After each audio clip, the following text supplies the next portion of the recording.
My parents labeled me a strange little computer girl and said I'd never amount to anything. Mom told her bridge club I was throwing away my potential on games. As they laughed at my bizarre obsession, during my brother's engagement dinner, his fiancée went white and whispered, "You're the $275 million CEO we just bought." Can you imagine a trophy, the symbol of your proudest achievement, being used as a paperweight? My first place high school AI programming trophy, golden and gleaming, sat on my dad's desk, buried under dusty medical journals. He called it just some computer thing Sarah did. But in my purse, that night, was a contract for $300 million, signed and sealed. Oh, the irony. The raw, simmering rage I'd carried for 6 long years was finally about to erupt. Main story, I walked into my dad's home office and honestly, I stopped dead. There it was, my first place AI programming trophy from high school, holding down stacks of dry, heavy medical journals like it was nothing. This wasn't just a trophy, it represented months of relentless work, passion, and a vision he'd so easily dismissed as computer nonsense. I could still hear his voice, echoing in my head, casual and condescending, just some computer thing Sarah did in high school. That phrase had haunted me for years. But tonight, that dismissive comment was about to become the most expensive understatement of his life. In my purse, tucked away, was a signed contract that made me $300 million richer than the moment I'd won that so-called computer thing. Tonight, at Michael's engagement dinner, they would all learn exactly what that paperweight was truly worth. Sweet, twisted justice. The rage that had been simmering in my chest, a low, constant burn for 6 agonizing years, suddenly crystallized into something pure and laser-focused. Every condescending comment, every dismissive gesture, every moment they had made me feel small and worthless, it all funneled into this one, inevitable confrontation. Tonight, their underachieving daughter was about to become the ghost genius who had quietly revolutionized an entire industry. With a hand that trembled slightly, I carefully lifted the trophy from its oppressive resting place beneath the medical journals. Its familiar weight felt comforting, almost like an old friend. The inscription still gleamed, a silent testament to a forgotten triumph. First place Illinois State AI Programming Competition. Sarah Johnson. The very same Sarah Johnson whose signature now graced a $300 million acquisition agreement. How many sleepless nights had I spent imagining this exact moment? How many times had I yearned for the day they would finally understand what they had tried so hard to diminish, to destroy? The trophy felt warm in my hands, as if it had been waiting all these years for this vindication. I placed it gently on the corner of Dad's desk, no longer hidden, but standing proud and visible. Let him explain that to his next visitor. Just a few hours earlier, my hand had trembled for a different reason as I reached for the pen.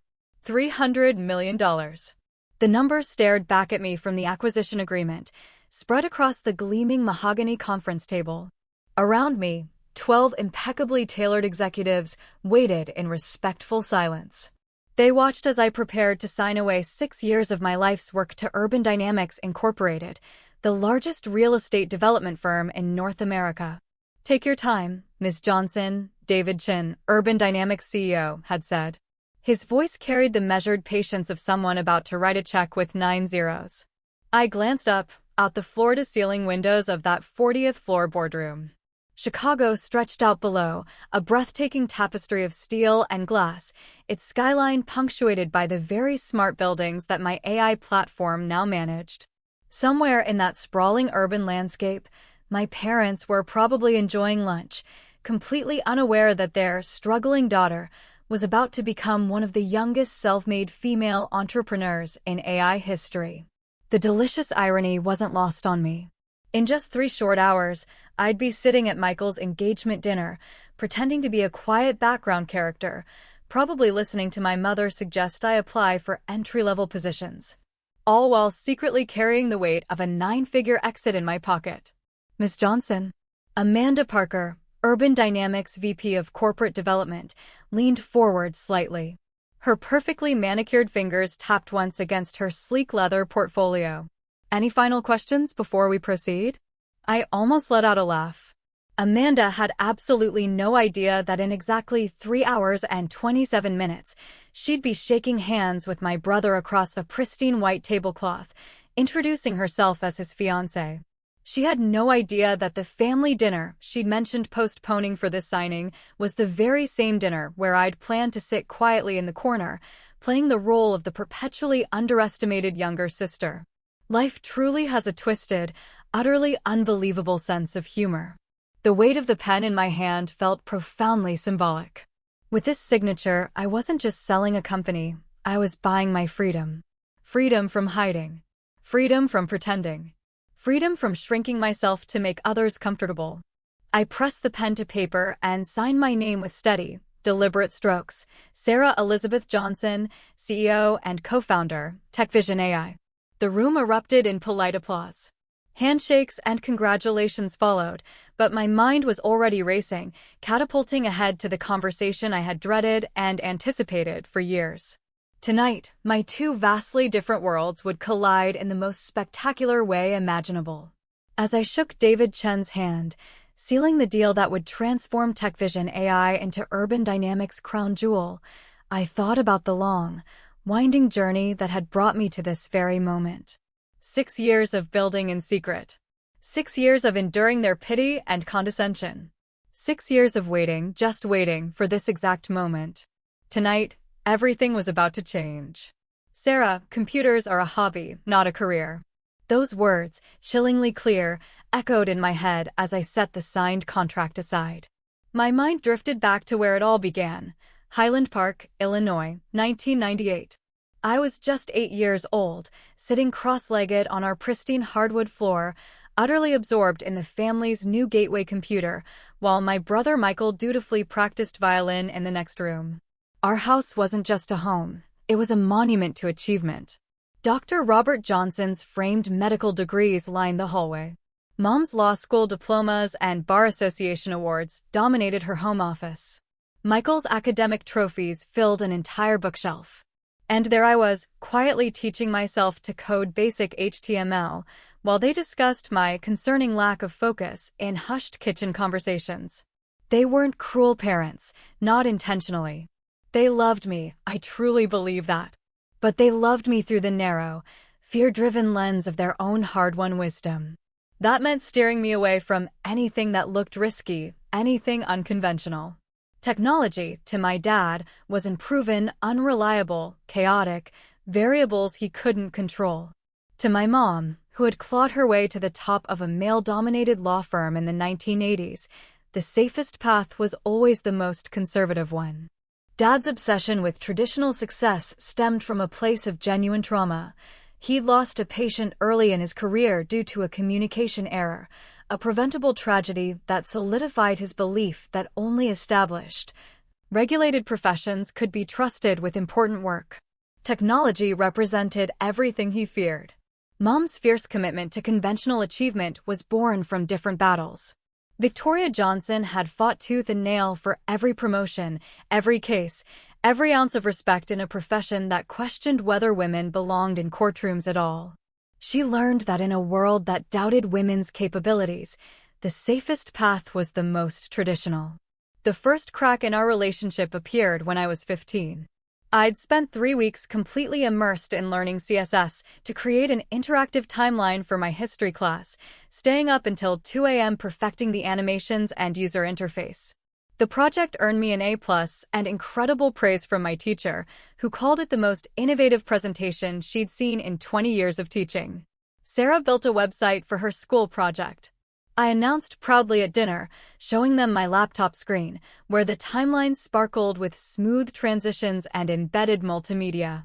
"Stop wasting time on those silly computer games and focus on something that actually matters," Mom replied, barely glancing at my work. "Real professionals don't play with computers all day." Dad nodded, already turning to ask Michael about his advanced chemistry project. The message was clear, chillingly so. Real achievement happened in operating rooms and courtrooms, not at computer screens. But the real devastation was still coming. Things escalated exponentially in high school when I developed an AI program that streamlined our school's student scheduling system, cutting administrative time in half and eliminating conflicts that had plagued them for years. The principal called it remarkable innovation. My parents called it embarrassing computer nonsense. The absolute breaking point came during my junior year. I'd spent months preparing for the Illinois State AI programming competition, developing a machine learning system that local businesses were actually asking to license. This wasn't just a hobby anymore. It was the nascent foundation of what would eventually become TechVision AI.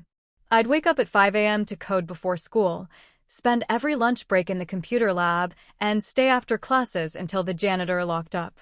My program could analyze purchasing patterns and predict inventory needs with 94% accuracy, revolutionary for small businesses in 2001. The competition finals fell on the same Saturday as Michael's acceptance celebration for Northwestern's pre-med program. This is where their true nature, their deep-seated priorities, revealed themselves. My parents deliberately scheduled Michael's party on the exact day of my AI competition finals. They had known about my competition for months. It was marked on the family calendar. They'd watched me prepare obsessively. "You knew this was important to me," I pleaded, my voice breaking, when I discovered the conflict. "You've seen me working on this for 6 months." Mom's response was a masterclass in guilt tripping, delivered with surgical precision. "You're being selfish, Sarah. Michael has worked his entire life for this. Your little computer hobby can wait."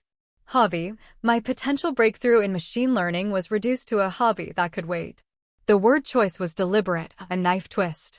They diminished months of sophisticated programming, complex algorithm development, and genuine innovation to something trivial, disposable, unworthy of their time or respect. I competed alone. I was the only participant without family in the audience, and I won first place.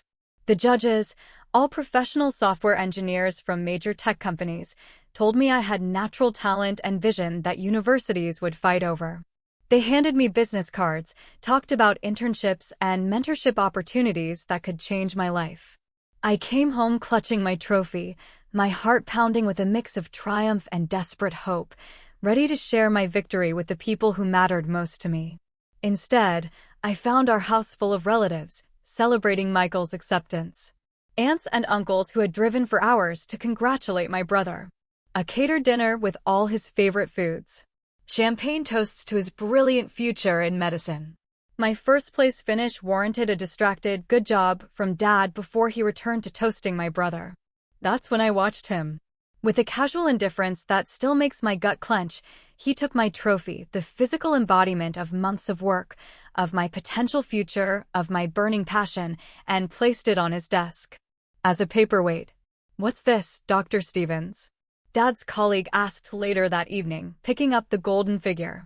"Just some computer thing Sarah did in high school," Dad replied dismissively. "She's got to focus on real subjects now." Real subjects, as if artificial intelligence wasn't real. As if the technology that would eventually manage half of downtown Chicago was just a thing. The dismissal was so complete, so casual, so profoundly insulting that it took my breath away. 6 months of my life's work reduced to some computer thing. My victory, my potential, my entire identity, dismissed in a single, devastating sentence. That night, lying in my bed, staring at the ceiling, I made a decision that would define the next 15 years of my life. I would succeed. On my own terms. Without their validation. I would build something so undeniable, so massive, that they would have no choice but to see me clearly.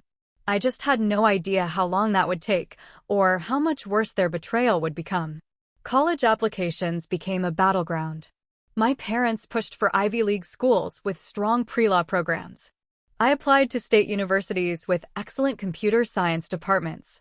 When my acceptance to Northwestern's McCormick School of Engineering arrived with a full merit scholarship, I was ecstatic. Finally, validation from the outside world. Finally, proof that my passion had value. Then a chilling realization hit. My parents had never mentioned receiving it. 3 weeks later, I found the letter hidden in Dad's desk drawer, the very same drawer where my trophy now lived as a paperweight. Along with it were my acceptance letters to MIT and Stanford, both with substantial scholarships. All of them deliberately concealed from me. The MIT letter was particularly painful. They'd offered me a place in their prestigious artificial intelligence program with a full-ride scholarship and research opportunities that would have fast-tracked my career by years. Stanford's computer science department had personally reached out, impressed by my competition win and the glowing recommendation letters from my high school teachers. "We thought it was best," Mom explained when I confronted them, her voice eerily calm. "You are getting confused about your priorities." Sometimes parents have to protect their children from making life-ruining decisions. Life-ruining decisions. They had literally stolen my future, intercepted my mail, hidden my opportunities. And they called pursuing my passion a life-ruining decision. But they weren't finished destroying my prospects. When I refused to change my major from computer science to pre-law, they cut off all financial support completely. While Michael received unlimited funding for medical school, they even co-signed a $200,000 loan for his medical equipment and downtown apartment. The same week, they told me I was on my own. "Maybe this will help you come to your senses," Dad said when I begged for help with tuition. "We're not enabling your technology addiction anymore." Technology addiction. They'd pathologized my passion, twisted my talent into a disease that needed curing.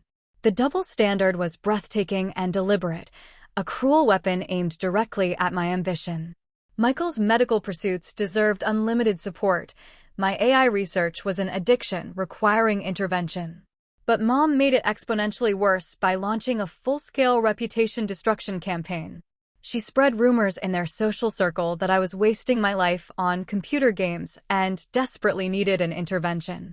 Then, she organized a family meeting to discuss my technology addiction. The meeting was held on a Sunday afternoon in our formal living room, the same room where they'd celebrated Michael's acceptances and achievements. Aunts, uncles, and grandparents gathered in a circle, while I sat in the center like a defendant on trial. "We're worried about Sarah," Mom told the assembled family members, her voice dripping with artificial concern. "She's obsessed with unrealistic computer fantasies. We think she might need professional help." Aunt Linda chimed in with chilling agreement. "It's not normal for a young woman to spend so much time isolated with machines. She should be socializing, dating, thinking about her future family." Professional help. For wanting to pursue computer science. For having the audacity to believe that artificial intelligence might actually be important. They weren't just cutting off financial support, they were systematically destroying my reputation, my family relationships, and my sense of self-worth. All because my success didn't look like theirs.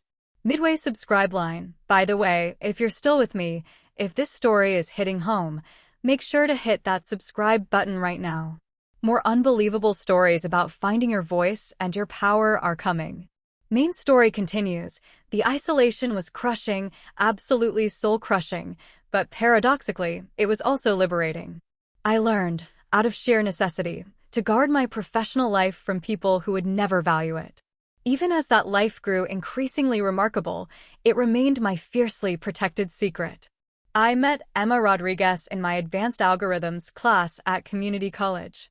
While other students struggled with the final project, Emma and I finished ours in half the assigned time, then added features the professor hadn't even requested. "You two think differently than most programmers," Professor Martinez told us after class. "You see the human element in technical problems. That's rare." Emma was brilliant, driven, and like me, came from a family that didn't quite understand her path. But her parents' skepticism was rooted in concern, not contempt. They worried about her financial stability, not her mental health. They questioned her choices, not her sanity. "The real estate industry is completely broken," Emma said one night, her laptop open to an article about inefficient building management systems. "My dad manages commercial properties in Phoenix. Half his day is wasted on stuff that should be automated." She showed me reports of security breaches caused by outdated access systems, energy waste from buildings that couldn't adapt to occupancy patterns, maintenance delays that cost millions in lost productivity. The industry was ripe for disruption. What if we could change that? I asked, and something just clicked into place. Over the next week, we sketched ideas on napkins and whiteboards. We envisioned an AI platform that would revolutionize how buildings managed everything from access control to space utilization. By semester's end, we had the skeleton of what would eventually become TechVision AI. But my parents' campaign of sabotage was far from over. Summer break meant returning to Highland Park, where Dad was actively undermining my professional reputation in their shared social circles. He told his medical colleagues that my tech studies were just a hobby, and I was simply playing around with computers until she finds a real career. I overheard him at a backyard barbecue, standing by the grill with Dr. Stevens and two other physicians from his practice. "Your daughter's computer thing is cute," Dr. Stevens said, gesturing toward me with his beer, "but when is she going to get serious about her future?" "Soon, I hope," Dad replied, flipping burgers with more force than necessary. "We're working on getting her some interviews for real positions. Maybe something in administration at the hospital. Victoria knows some people in legal support. Real positions, while I was developing AI algorithms that would eventually manage half of downtown Chicago, my father was telling his colleagues I needed help finding real work. The cognitive dissonance was suffocating, absolutely suffocating, but it also fueled my determination. Emma and I moved to Chicago after graduation, subletting a cramped studio apartment in Wicker Park. We lived on ramen and coffee, coding until our eyes burned, taking freelance web development gigs to pay rent. Our first office was a corner table at a 24-hour diner on Division Street. We incorporated in Delaware, filed our patents, and started pitching to VCs along the entrepreneurial circuit.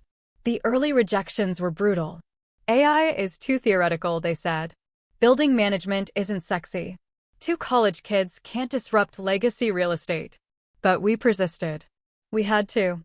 TechVision AI's core innovation was elegantly simple, an AI platform that used machine learning to predict building usage patterns, optimize energy consumption, and create seamless user experiences through biometric authentication.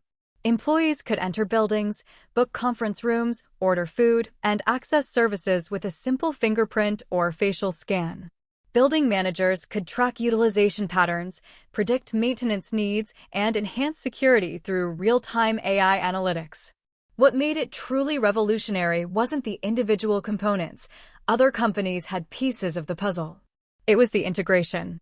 We created a comprehensive ecosystem that turned legacy buildings into responsive, intelligent environments. The technical challenges were immense. We had to develop machine learning algorithms that could process massive data streams in real time, create biometric systems that were both secure and user-friendly, and integrate with dozens of different building management platforms.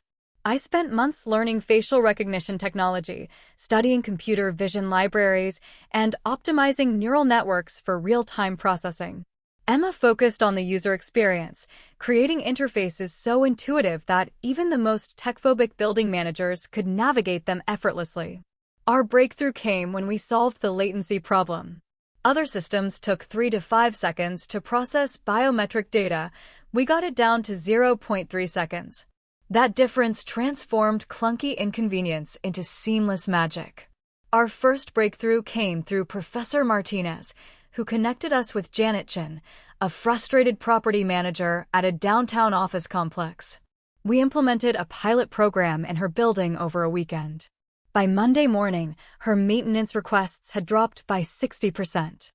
Her security team could track every access point in real time, and tenants were raving about the seamless experience. "How did you do this?" Janet asked, staring at her dashboard, showing real-time occupancy data, energy usage optimization, and predictive maintenance alerts. "I've been trying to get systems like this for years." That first contract for $50,000 felt like winning the lottery. But it was just the beginning. The early years were relentless. 18-hour days, constant pivots, the emotional roller coaster of startup life. We moved into a tiny shared workspace in River North, then gradually expanded as we hired our first employees. Tyler Washington, a brilliant back-end developer who could optimize our AI algorithms for massive scale. Marcus Chin, a UX designer who made our interfaces feel like magic. Lisa Rodriguez, a sales manager who could convince skeptical building owners to trust new technology. Each hire felt like validation. These weren't people doing us favors. They were talented professionals who believed in our vision enough to bet their careers on it. Meanwhile, my family relationships became increasingly superficial. Sunday phone calls were exercises in creative vagueness. "How's work going?" Mom would ask. "Good, busy, learning a lot." "Are you making decent money?" "Enough to get by." These weren't technically lies, but they weren't the whole truth either.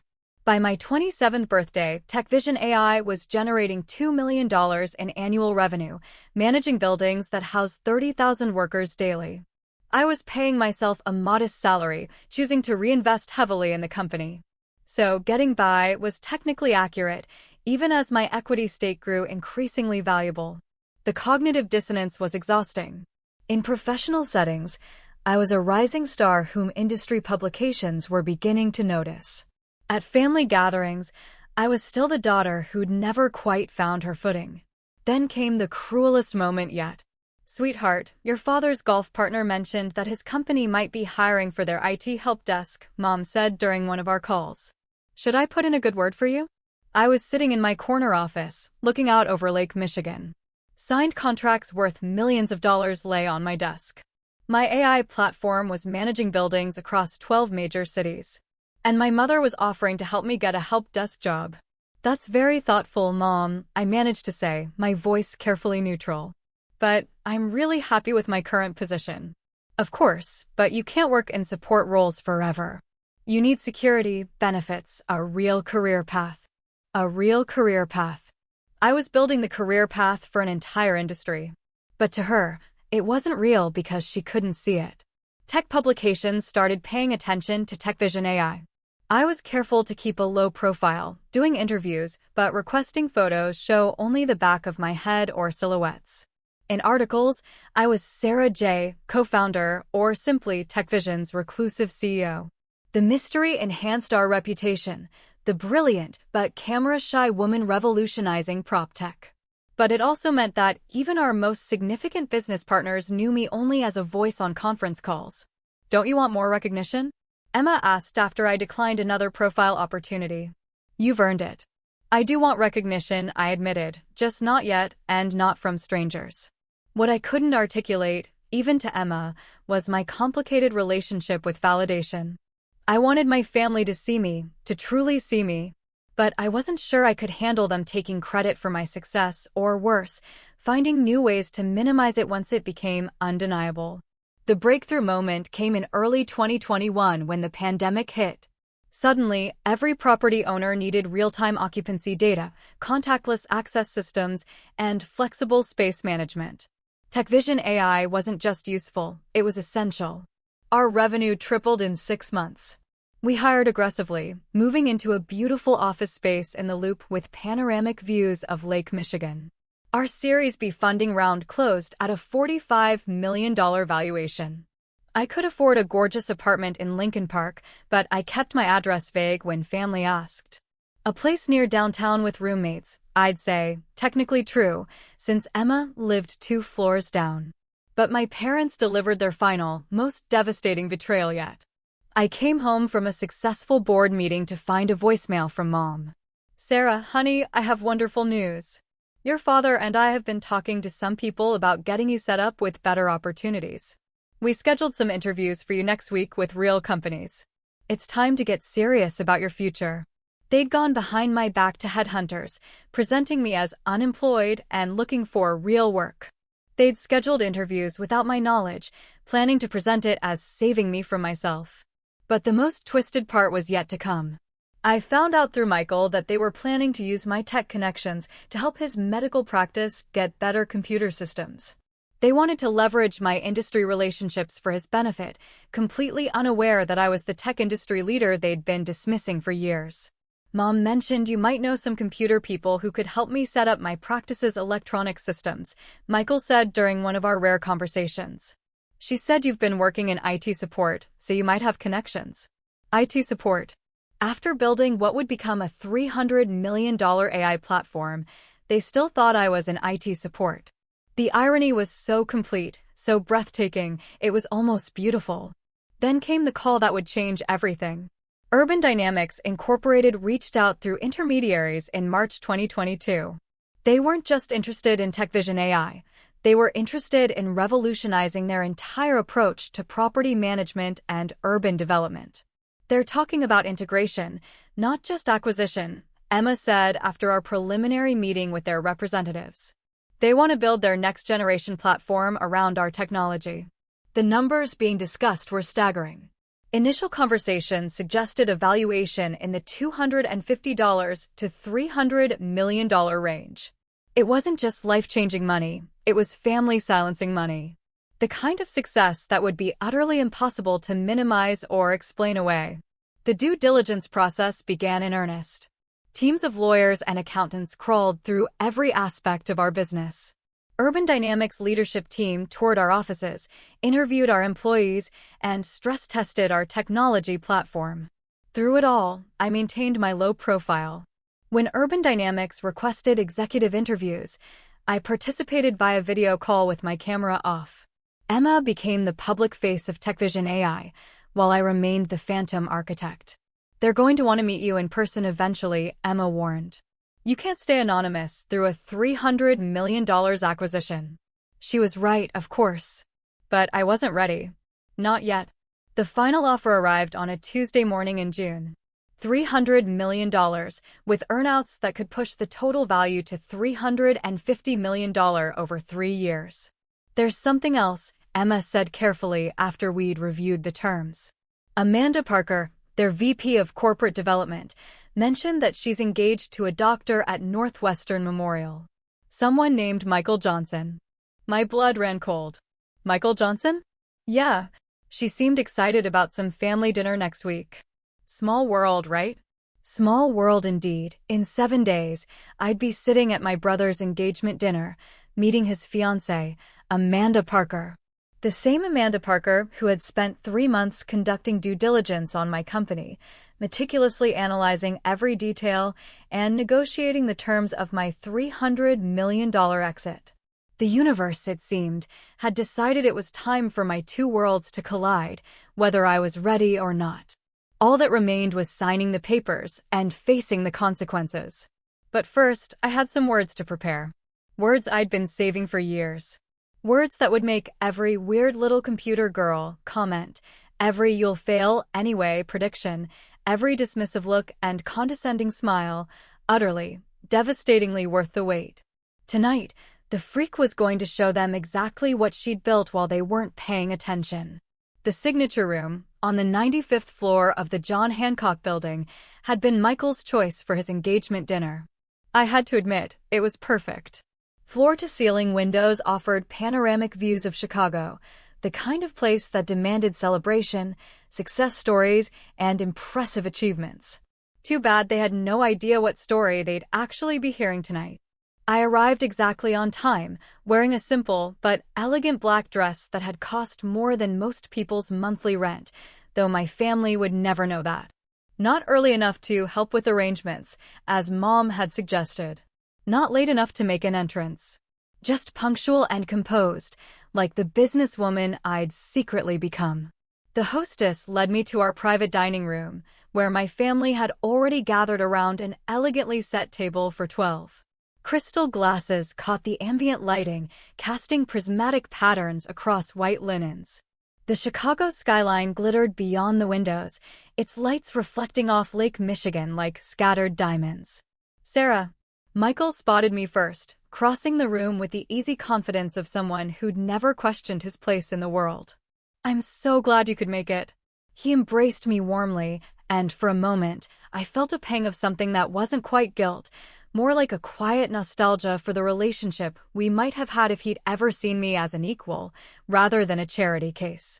Come meet Amanda, he said, guiding me toward the windows where a tall, elegant woman stood silhouetted against the city lights. Even from behind, I recognized her immediately, Amanda Parker, VP of Corporate Development, the woman who had spent 3 months analyzing every aspect of my business and determining it was worth $300 million. She turned as we approached, and I watched recognition flicker across her features, confusion at first, then slowly, undeniably, dawning realization. "Amanda, this is my sister, Sarah," Michael said with barely concealed pride. "Sarah, meet Amanda Parker, my brilliant fiancée." "It's lovely to finally meet you," Amanda said, her professional composure miraculously intact despite the obvious shock in her eyes. "Michael talks about you constantly." "I wonder what exactly he says," I thought, shaking her perfectly manicured hand. "Congratulations on your engagement," I said sincerely. "I'm happy for you both." Mom appeared at my elbow, her critical gaze sweeping over my outfit. "Sarah, I see you found something appropriate to wear." "That's nice." The pause that followed spoke volumes. "We've seated you next to Cousin Margaret. You always got along with her." Translation: they had strategically positioned me far from the important guests, where my perceived lack of impressive achievements wouldn't detract from the evening's celebratory mood. Dinner began with champagne toasts that felt less like heartfelt speeches and more like elaborate theater. Dad spoke first, his voice thick with emotion as he raised his glass. "To my son Michael, who has made us proud every single day of his life. From his acceptance to Stanford Medical School to his residency at UCSF, he has shown that dedication and hard work in respected fields lead to real success.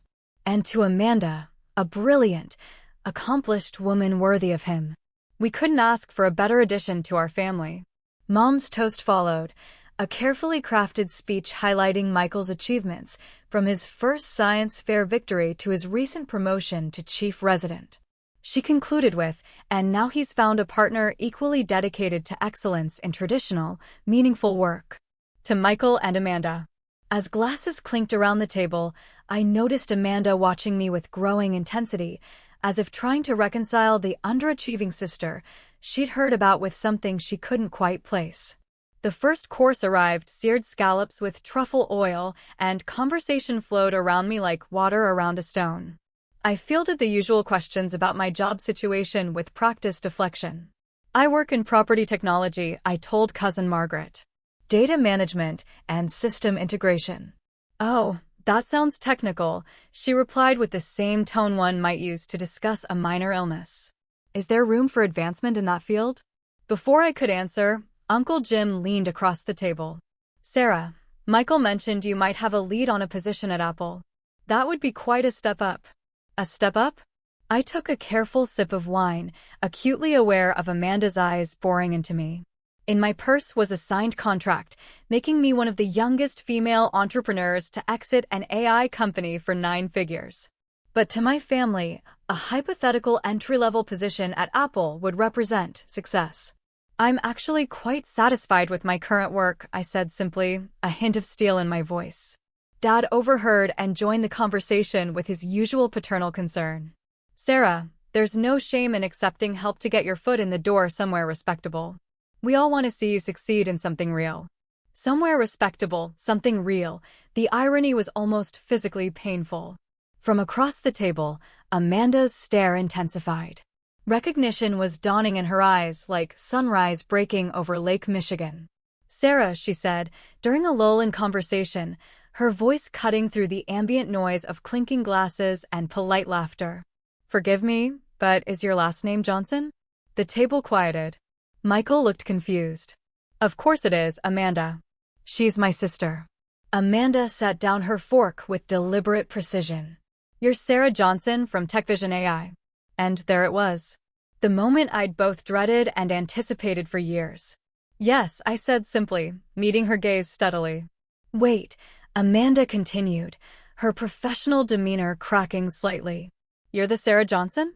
"The founder and CEO of TechVision AI, the company my firm just acquired for $300 million. Michael looked completely bewildered. "Amanda, I think you're confusing my sister with someone else. Sarah works in tech support or something."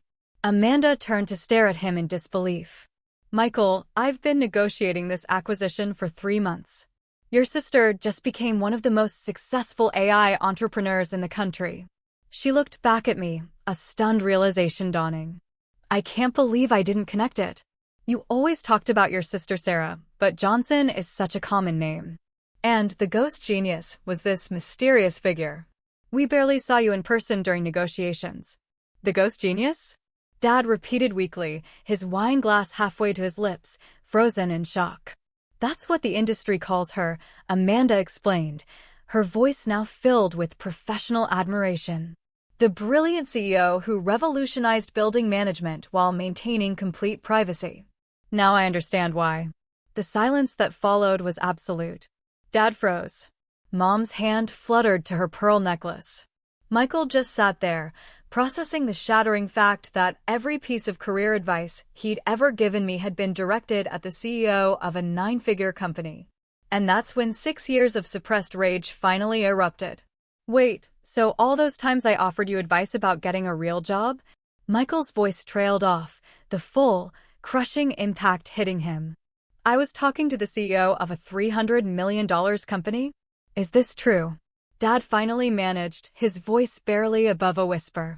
Yes, I said, my voice steady, but something dangerous flickering in my eyes. Emma Rodriguez and I founded TechVision AI 6 years ago. We currently employ 127 people across 8 cities. We manage AI-powered building systems for over 400 commercial properties. But why wouldn't you tell us? Mom's bewilderment seemed genuine, but it was too little, too late. That's when I finally snapped. Why wouldn't I tell you? I repeated, my voice rising slightly. You want to know why I didn't tell you? I stood up slowly, my chair scraping harshly against the floor. The entire table fell silent, every eye fixed on me. Because for 6 years, you've told me that my work was worthless. You called my AI programming silly computer games. You said I was embarrassing the family with my little tech hobby. You told me real professionals don't play with computers all day. My voice grew stronger with each word, 6 years of fury finally breaking free. You hid my college acceptance letters. You stole my scholarships to MIT and Stanford. You cut off my financial support to force me into pre-law. While Michael got unlimited funding for medical school, a $200,000 loan co-signed the same week you cut me off. You made me work 3 jobs just to afford community college. Dad's face went utterly pale. Sarah, we were trying to protect you from protect me. I exploded, the words ripping from my throat, raw with years of accumulated pain. You scheduled Michael's party on the day of my AI competition finals deliberately. You knew about my competition for months, had it marked on the family calendar, watched me prepare obsessively, but you guilt-tripped me for being selfish when I protested. I turned to Dad, my eyes blazing with a fury that had been building for 15 years. And you, Dad, you took my first-place trophy. The trophy I won competing alone because my family couldn't be bothered to show up. And you used it as a paperweight. You told visitors it was just some computer thing Sarah did in high school. The table was dead silent. Amanda looked mortified. Michael seemed to be shrinking into his chair. You spread rumors in your social circles that I was addicted to technology and needed an intervention. I continued, my voice trembling but unbroken. You organized family meetings to discuss my computer obsession. You told people I was mentally struggling and couldn't hold down a real job. Mom started to speak, but I cut her off with a gesture so sharp it could have cut glass. I'm not finished. Last week, you scheduled job interviews for me without my knowledge. Help desk positions. While I was managing a portfolio worth hundreds of millions of dollars, you were trying to get me entry-level jobs because you thought I needed real work. I pulled out my phone and showed them a screenshot of our latest quarterly report, the numbers glowing on the screen like accusations. This computer hobby you've been so ashamed of? It generates $47 million in annual revenue. It employs 127 people. It manages smart building systems for over 800,000 workers daily. Universities study our AI algorithms. Microsoft wants to partner with us. Amazon is licensing our technology. The room was so quiet you could hear the city humming 44 floors below. But here's the most twisted part, I continued, my voice dripping with bitter satisfaction. You are planning to use my tech connections to help Michael's medical practice. Completely unaware that I am the tech industry leader you've been dismissing for years. I looked directly at Dad, my gaze unwavering. You wanted to leverage my industry relationships for Michael's benefit while simultaneously telling your golf buddies that I was playing around with computers until I found a real career. The hypocrisy was so complete, so breathtaking, that I almost laughed right there. They'd spent years trying to destroy my confidence while planning to exploit the very expertise they'd mocked. Michael finally spoke, his voice barely audible. "Sarah, I had no idea." "Of course you didn't," I snapped, whirling to face him. "Because you never bothered to ask. None of you did. For 6 years, you assumed I was failing because my success didn't look like yours." I sat back down, my hands trembling slightly from adrenaline, but my voice remained steady and controlled. "Amanda, would you mind explaining to my family exactly what we've built?" Amanda, who had been watching this family drama unfold with the fascination of someone witnessing a controlled demolition, finally spoke up, her voice tinged with professional awe.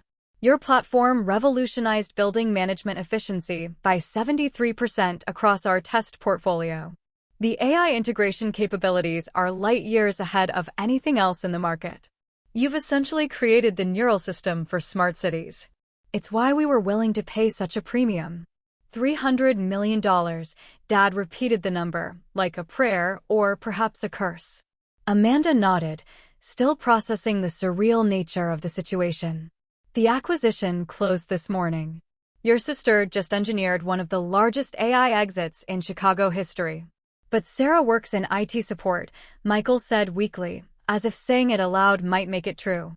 "Your sister," Amanda replied, a hint of fire in her own voice now, "is the CEO who just revolutionized how 800,000 office workers interact with their buildings daily. Her AI integration platform is being studied by universities as the future of urban technology." The silence stretched for what felt like hours. I could see them all, my family, trying to reconcile the daughter and sister they thought they knew with the undeniable reality sitting before them. Finally, Mom spoke, her voice small and broken. "We never meant to hurt you." "But you did hurt me," I replied, my anger finally spent, replaced by a deep, aching exhaustion. "Every time you dismissed my work, every time you suggested I get a real job, every time you acted ashamed of what I built, it hurt. Why didn't you trust us to support you?" Dad asked, and for the first time all evening, he sounded genuinely hurt rather than defensive. "Because I trusted your love, but I didn't trust your respect," I said quietly. "I needed to know I could succeed without your approval before I could risk asking for it." Michael winced visibly. "All those times I offered you career advice about corporate training programs and getting your foot in the door somewhere. I was talking to someone who is already running a company worth more than I'll make in my entire medical career." "You weren't trying to be condescending," I said gently. "You were trying to help, based on the information you had. I'm the one who kept you in the dark." "But we should have seen," Mom said, tears in her eyes. "We should have asked what you wanted instead of assuming we knew what was best." I looked around the table at my family and really looked at them. They seemed smaller somehow, diminished by the revelation that their assumptions had been so completely wrong. "I forgive you," I said finally. "But things have to change. If we're going to have a relationship going forward, it has to be based on who I actually am, not who you want me to be." Dad nodded slowly. "We'd like that very much." The rest of the dinner passed in a subdued blur. Relatives who'd pitted me an hour before suddenly wanted investment advice. Mom mentioned that she'd always known I had a special talent with computers. Dad claimed he'd told golf partners about his daughter, the tech entrepreneur, for years. Through it all, I maintained my composure. The validation I'd once craved now felt hollow against the backdrop of their sudden, opportunistic pride. As the evening wound down, Amanda pulled me aside. "I owe you an apology," she said. "If I'd known who you were during the negotiations." "You treated my work with respect," I interrupted. "You judged it on its merits, not on your preconceptions about who I should be. There's nothing to apologize for." She smiled. "Michael is lucky to have you as a sister. He just doesn't know it yet." "He's learning," I said. "We all are." Walking to my car through the Chicago night, I felt a weight lifting from my shoulders. A weight I hadn't even realized I'd been carrying. The secret that had defined my adult life was finally, gloriously, in the open. Whatever came next, I would face it on my own terms. My phone buzzed with a text from Emma. How did it go? Are you okay? I typed back, it went exactly like we thought it would. And yes, I'm more than okay. I'm finally free. 6 months later, I stood in my new office at Urban Dynamics Incorporated, looking out over the Chicago River. 42 floors below, the entire grid of smart buildings ran on TechVision's integrated AI platform. What had started as a dream sketched on napkins had become the backbone of urban intelligence across 3 time zones. The Singapore expansion is ahead of schedule, Emma said, settling into the chair across from my desk.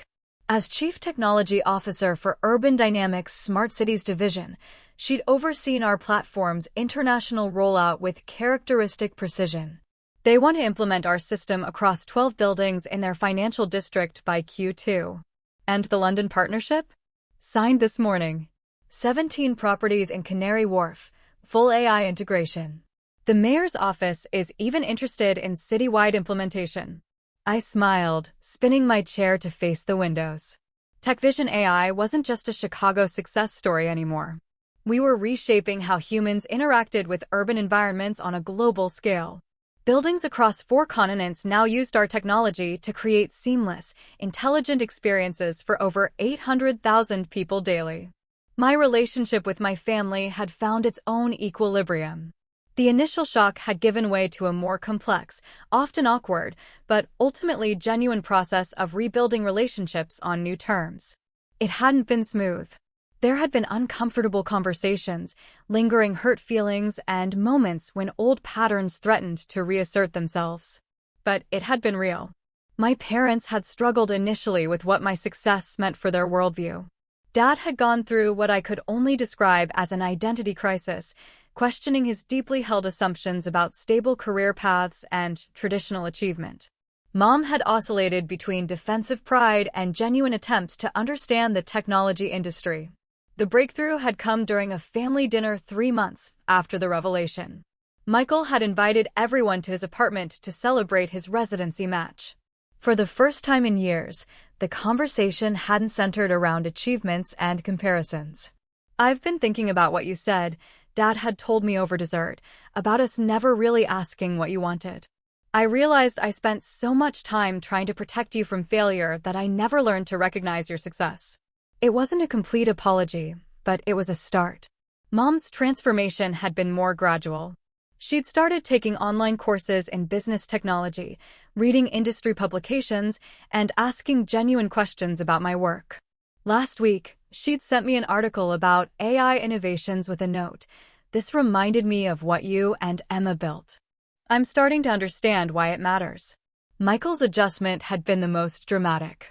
Discovering that his struggling sister was actually a tech executive had forced him to confront his own assumptions about success and failure.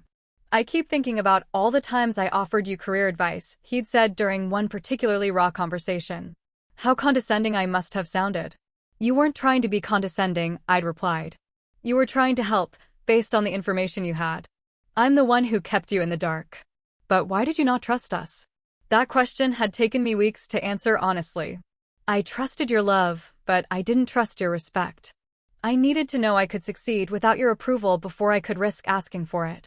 The most unexpected development had been my emergence as a mentor in the tech community.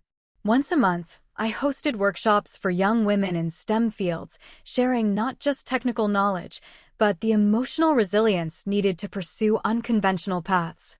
My parents think programming is just a hobby, a 15-year-old named Maya had told me during our last session, her words echoing my own teenage experience. "They want me to focus on pre-med courses." "What do you want to build?" I asked, the same question I wish someone had asked me at her age. "Apps that help people with disabilities navigate public spaces more easily," she replied without hesitation.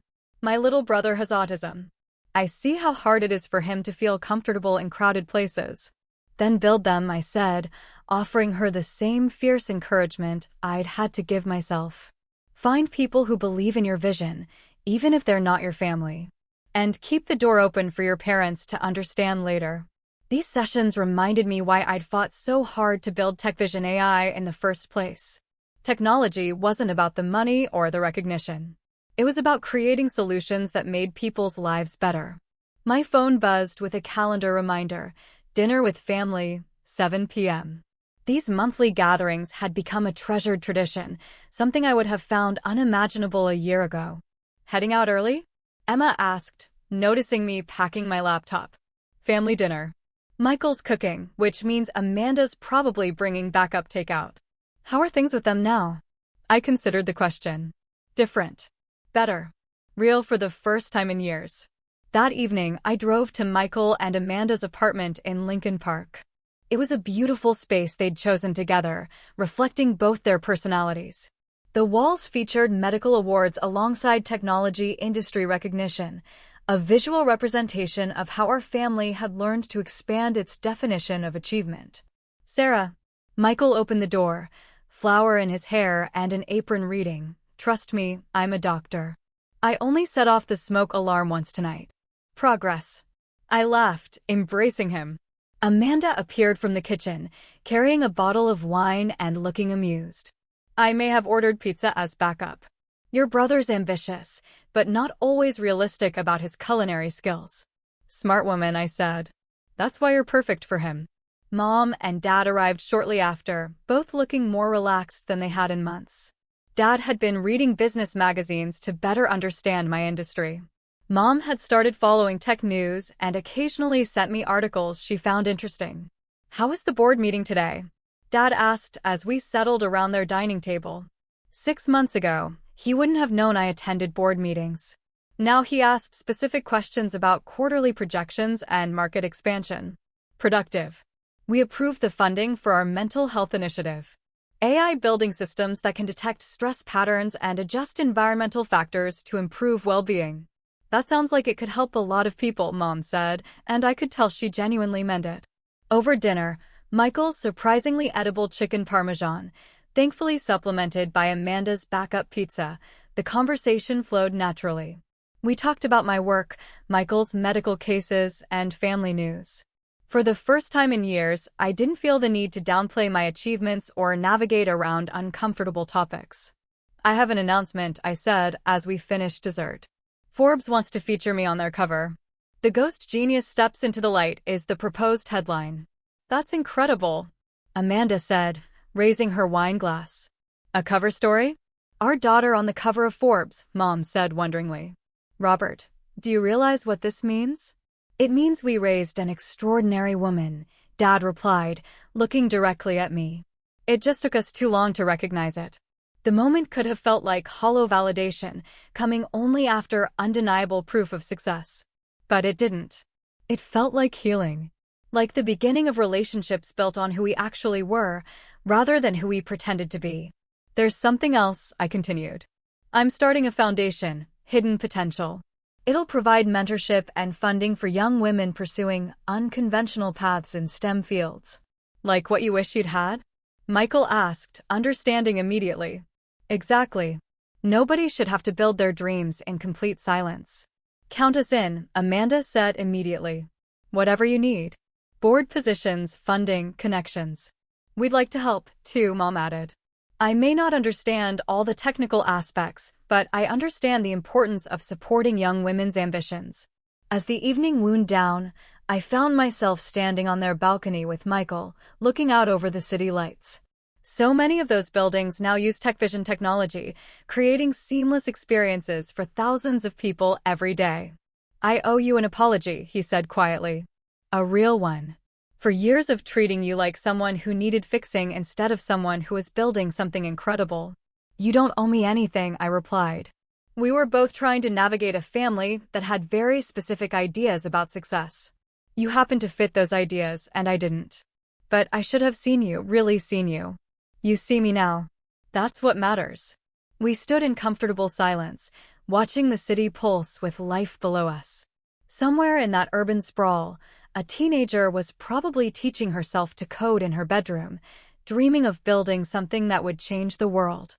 I hoped she had people who believed in her vision.